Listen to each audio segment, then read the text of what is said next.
beautiful homemakers. We're continuing with the August chapters of 1,000 Ways to Please a Husband. Chapter 37, The Big Secret. Come in, Alice. Now do say that you'll stay for dinner, for we can talk afterward. Well, if you'll take me out into the kitchen where you are working. You see, I have all this to learn, and I'm depending on you to help me.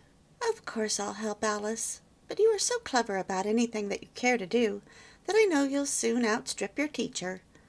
Tell me first, does anyone know the big secret yet? Not a soul but Bettina, Bob, and my family. That is what I came to talk about.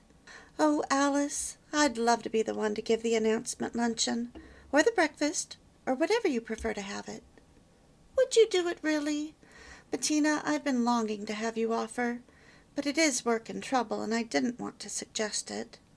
Why, Alice, I just enjoy that kind of work. I'd be flattered to be allowed to have it here. Of course, you know that I can't do anything very elaborate or expensive, but I'm sure that between us we can think up just the prettiest, cleverest way of telling it that any prospective bride ever had. Bettina, my faith is in you. When do you plan to be married? Late in October or early in November, I think. And I'd prefer not to have it announced for a month. You see, I don't want to allow time for too many festivities in between.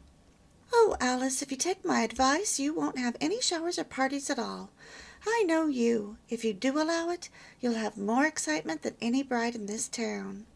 Well, Harry advises me not to, but oh, Betty, you know how it is. I know so many people, and I do like fun, and then Mother likes to think of me as the center of things. She's afraid that when I'm married to Harry I'll become as quiet as he is. And then, too, I honestly don't think she'd feel that I was really married without it. You know, Sister Lillian had lots of excitement and more parties crowded into a day than— Yes, and she was so tired that she nearly fainted when she stood up to be married. That's true, but she liked the fun anyhow. She says that a girl can have that kind of fun only once, and she's silly to deny herself.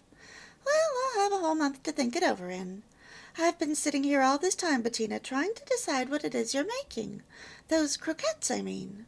They are potato and green corn croquettes, and Bob is very fond of them. I made them because I happened to have some leftover corn. Until I learned this recipe, I didn't know what to do with the ears of cooked green corn that were left.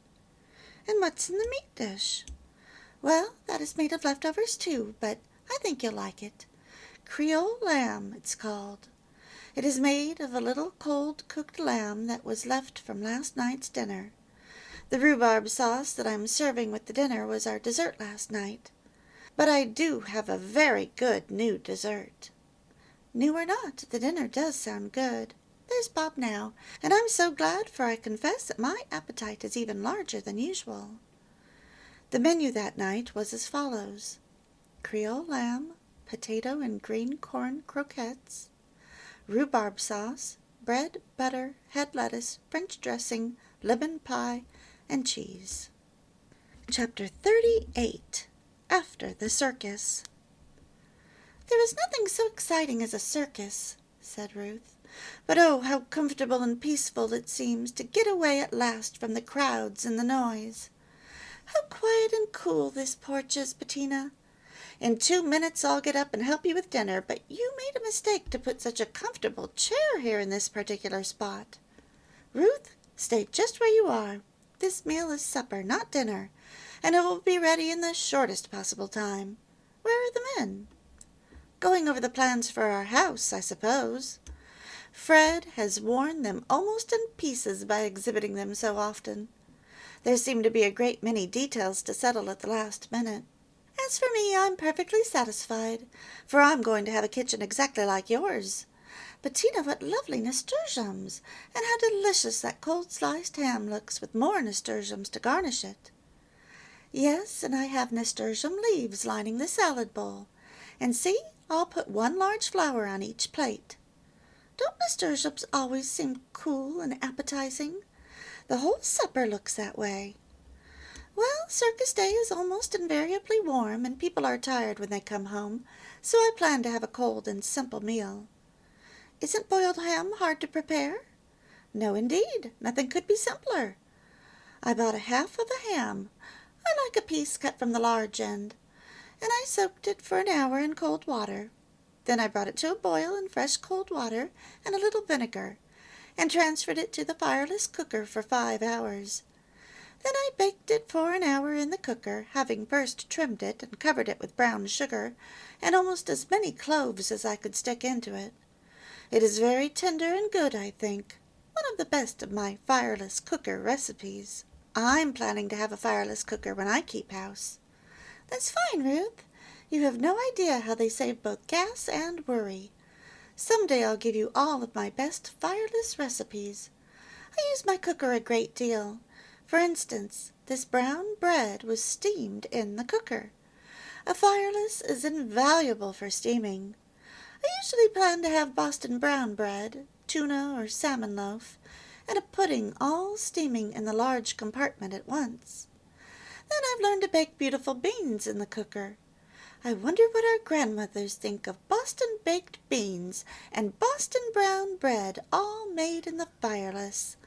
I'm sure I could prove to any of them that my way is just as good, besides being much cooler and more economical. Well, shall we call Fred and Bob? The circus day supper consisted of cold sliced ham, Boston brown bread, butter, blackberries, cream, spiced cake, iced tea, and sliced lemon. Chapter 39. Mrs. Dixon Asks Questions. I had resolved, said Mrs. Dixon at Bettina's dinner table, not to accept another invitation to come here until you people had eaten again at our house. But your invitations are just too alluring for me to resist, and your cooking is so much better than mine, and I always learn so much that, well, here we are. For instance, I feel that I am about to learn something this very minute. Now, Frank, please don't scold me if I talk about the food. Bettina, how did you ever dare to cook cabbage? It looks delicious, and I know it is, but I tried cooking some the other day, and the whole house has the cabbage odor in no time. Yours hasn't. Now, what magic spell did you lay on this particular cabbage? Let me answer that, said Bob. I want to show off. Bettina cooked that as she always cooks onions and turnips in a large amount of water in an uncovered utensil. Isn't that correct, Bettina? Send me to the head of the class. Yes, you're right. I did boil the cabbage this morning, and of course I have a well-ventilated kitchen, but I don't believe the odor would be noticeable if I had cooked it just before dinner. I never used to eat cabbage, said Bob, but I like Bettina's way of preparing it. She never lets it cook until it gets a bit brown, and so it has a delicate flavor. Most people cook cabbage too long. Another question, teacher. How did you manage to bake these potatoes so that they are so good and mealy? Mine always burst from their skins. Well, said Bettina, I ran the point of a knife around the outside of the potato. This cutting of the skin allows it to swell a little and prevents it from bursting. Then I baked it in a moderate oven. Another thing, I've discovered that it is better not to pierce a potato to find out if it is done. I press it with my fingers, and if it seems soft on the inside, I remove it from the oven and press the skin until it breaks, allowing the steam to escape. If I don't do that, a mealy potato becomes soggy from the quickly condensing steam. Oh, Bettina, I'm so glad to know that. I like baked potatoes because I know they are so digestible, but I never can make them like these. Now I won't monopolize the conversation any longer. You men may discuss business or the war or anything you choose. The dinner that night was as follows: hamburger steak, lemon butter, baked potatoes, escalloped cabbage, bread, butter, and prune souffle. Baked potatoes 4 portions. Select potatoes of a uniform size. Wash thoroughly with a vegetable brush. Run the point of the knife around the outside of the potato. Bake in a moderate oven 40 to 60 minutes. Chapter XL, which is Chapter 40. A telegram from Uncle Eric. What shall I do with this butter, Bettina? Inquired Bob, who was helping to clear off the table after dinner one evening. Put it in the ice box? The butter from the table? Asked Bettina. No, Bob. I keep that leftover butter in a covered dish in the cupboard. You see, there are so many times when I need butter for cake making or cooking, and prefer not to have it very hard. Then I use that cupboard butter. There's the doorbell, Bob. Now who do you suppose that could be?" "A telegram from Uncle Eric," said Bob when he returned from the door. "Well, isn't that the limit? He's coming tonight." "Tonight?" echoed Bettina. "Yes, on business. You see, there are so many people in town for the state fair, and there are several that he must see. He's a queer old fellow, Uncle Eric is, and he has some queer notions. Doesn't like hotels or anything but home cooking. He doesn't want anything elaborate, but he's pretty fussy about what he does want. I'm sorry for you, Bettina, but I guess we'll have to make him welcome. He's been pretty good to me, in his funny way, and so I suppose he feels he can descend on us without any warning." "But, Bob, tonight? I'm not ready. I haven't groceries in the house or anything, and I was planning to give you a cooked cereal for breakfast tomorrow." "It's too bad, Betty," said Bob sympathetically, "but it seems as if we'll just have to manage some way. Uncle Eric has been good to me, you see. He is an old fogey of a bachelor, but he has a warm heart way down underneath his crusty exterior, and—" "Don't you worry, Bob," said Bettina heartily. "We will manage. As a rule, I think it's pretty poor taste for anyone to come without warning or an invitation, but maybe Uncle Eric is an exception to all the rules. Tell me about him. Do you have time? When does the train get in? Do you have to meet it?" "I guess I'd better hurry right off now." "But, Bob, tell me, what must I have for breakfast?" "Anything but a cereal, Betty. Uncle Eric draws a line at cereals.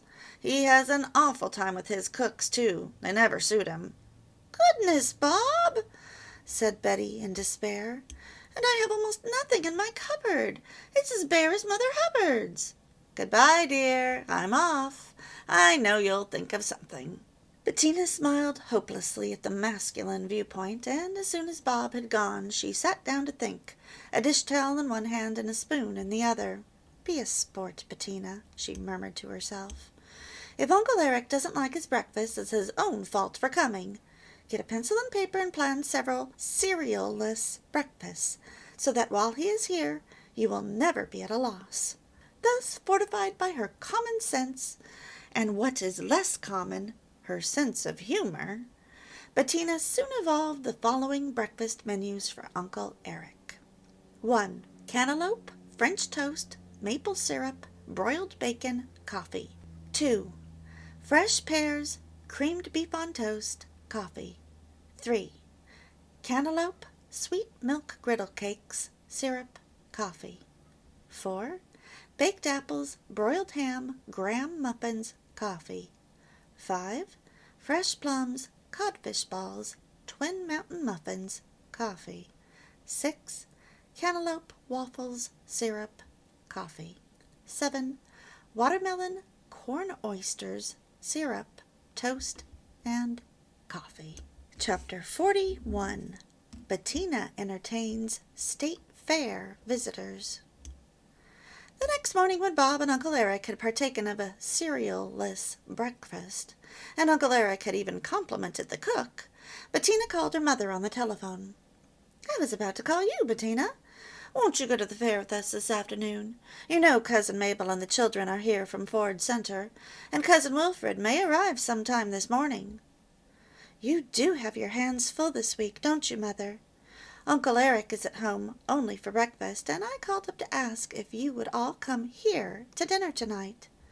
"Oh, Bettina, I'm afraid it'll be too much work for you, dear."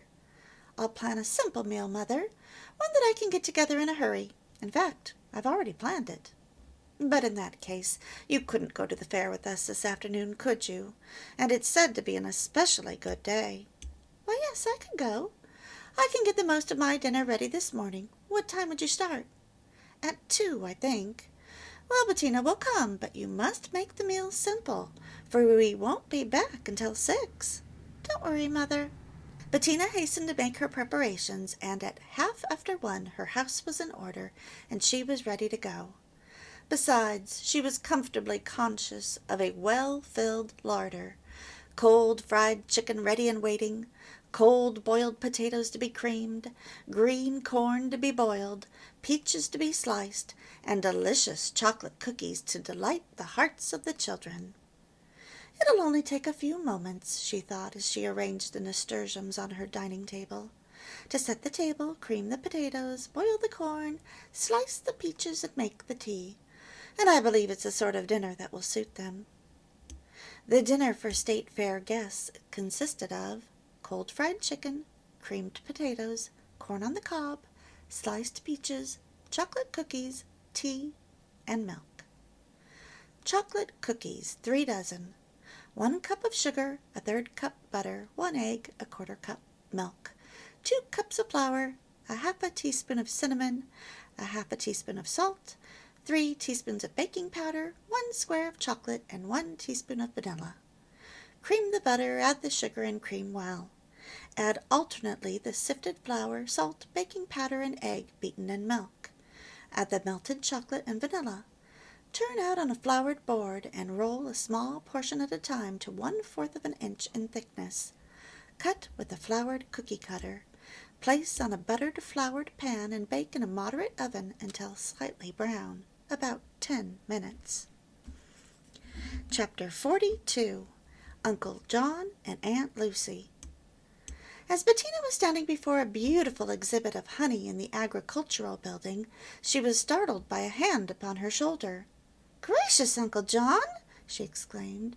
"How you frightened me! But I'm so glad to see you. Where's Aunt Lucy?"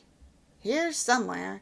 You know she took a few prizes herself and is probably hanging around to hear any stray compliments for her butter or preserves." "Aren't you ashamed, John?" said Aunt Lucy, herself appearing like magic. "I was just looking for the queen bee among the others in this glass case." "And here she is," said Uncle John, laying his hand on Bettina's shoulder and laughing delightedly at his own joke. "You've been looking in the wrong place." "For that, Uncle John, I'm going to beg you and Aunt Lucy to come home with me to dinner, won't you? When did you come in?" "This morning. And we're making a day of it. We'd like to see the fireworks this evening. But perhaps we could go to your house and get back again. For that matter, you and Bob could go with us to see the fireworks. How about it?" "Oh, that would be splendid. Bob couldn't come to the fair this afternoon, and I came with a friend." "Well, we'll take you both home in the car. When shall we see you? 5 o'clock? Fine. And you and Bob must come back with us this evening." Dinner that night consisted of broiled ham, hashed brown potatoes, pickled beets, bread, butter, and coffee. Chapter 43. Sunday Dinner at the Dixons. "You seem to have gained in weight, Frank," said Bob, as he and Bettina sat down to Sunday dinner with the Dixons. "And what's more, I've gained in spirits. Say, there's nothing like living in a real home. Why, people just think of having Charlotte say to me as she did yesterday, 'Frank, Bob, and Bettina are coming to dinner tomorrow, and I want you to plan the menu.' And here it is. Excuse me for seeming too proud of my own good judgment and my wife's skill in cookery, but—" "Hush, Frank. Maybe Bob and Bettina won't like your choice of dishes or your wife's cooking." "What?" said Bob. "I have yet to meet the person who doesn't like fried chicken, and roasting ears, and new potatoes. Say, it's a man-sized dinner, all right, isn't it?" said Mr. Dixon. "You know, ever since I was a boy, my idea of Sunday dinner, at least in the summer, has been fried chicken with gravy, new potatoes, boiled corn on the cob, and ice cream with sliced peaches. Because ice cream is coming, isn't it, Charlotte? At least I ordered it, and this appears to be my lucky day." "Indeed it is coming," said Mrs. Dixon.